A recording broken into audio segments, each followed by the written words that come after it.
All right, well, new data showing the American manufacturing sector unexpectedly shrunk for the first time since August 2016, adding to concerns of a potential economic downturn. Joining us now is Seth Denson, co-founder and chief strategist at GDP Advisors. Seth, it's good to have you with us. Good to be back. Look, it was a volatile August.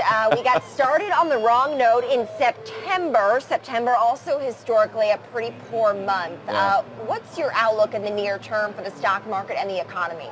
Well, listen, I've said it on your show. I've said it a number of times. I think we're headed to a global slowdown. We're already seeing indicators across the world and other economic systems. And so I think that's just part of what we're going to see here. Do I think we're headed into what we call the R word? I'm trying not to say it. Recession. Right? It's like talking about baseball. You don't talk about no hitters. We don't talk about recessions. I don't think that we're headed that far. I do think we are headed towards a slowdown. We're seeing it now. The markets are seeing it. There's a lot of volatility in the market right now. Investors are kind of holding back, I think, and that's causing some of the downturn. But I don't think we're going into a full-blown recession. Do you buy that today the market's up almost 200 points because of the easing of tensions in Hong Kong?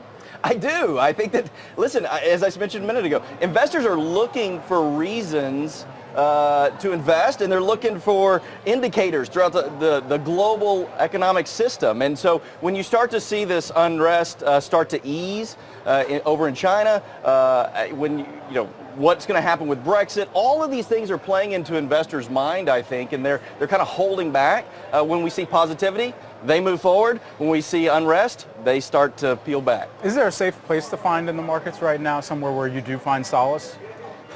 That's hard to say. I think if I knew that, I would be throwing a lot of energy that direction. I think that the market's really all over the place. But listen, I said it, I think, last time on your show. Don't get so off center by the roller coaster ride. The economy is in a good place here in the United States. Consumer confidence is at an all-time high. Wages are still good.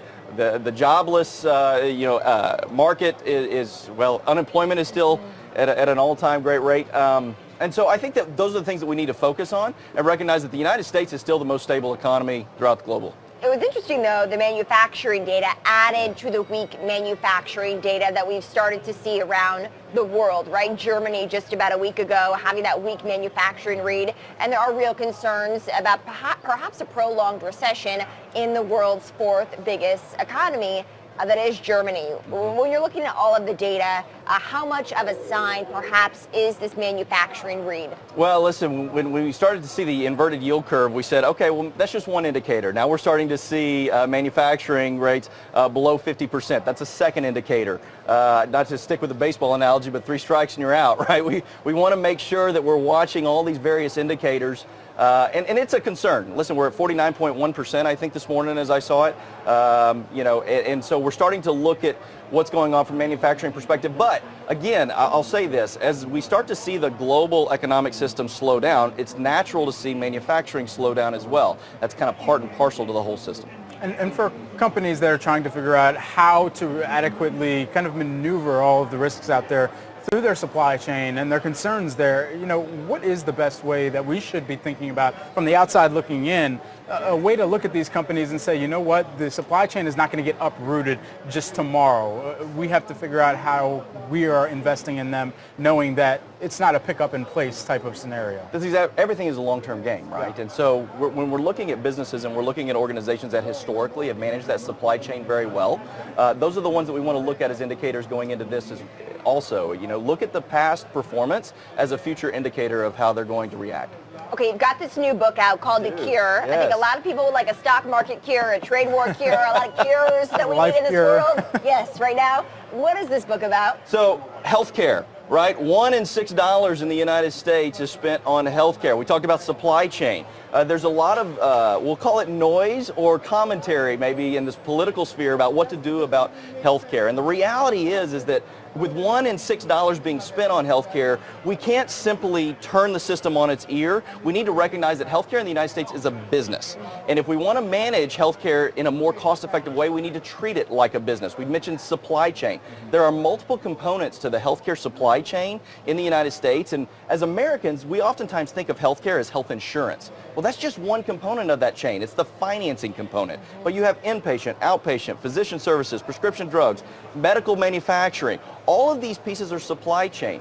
In our economic system in the United States, the free market is what keeps the system on an even keel.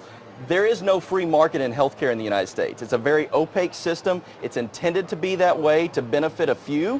If we really want to drive down the cost of healthcare, which in turn will drive down the cost of health insurance, we need to focus on the supply chain of healthcare in the United States, bring transparency into the system, and allow the consumer to start driving down cost. What do you make of big tech's role and ambitions in healthcare? I think it's huge, right? You've got the Trump administration recently requiring hospital systems to start being transparent about their charge masters.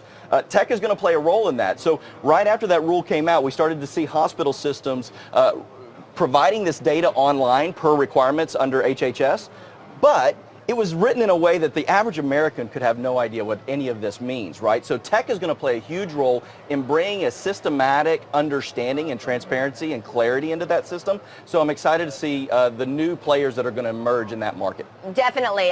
Seth Denson, unfortunately we got to leave it there, but I know you're going to leave us a copy of your book, so we got to read it. Seth is a co-founder and chief strategist at GDP Advisors and author of his new book, The Cure, a Blueprint for Solving America's Healthcare Crisis. Thanks. Thanks so much.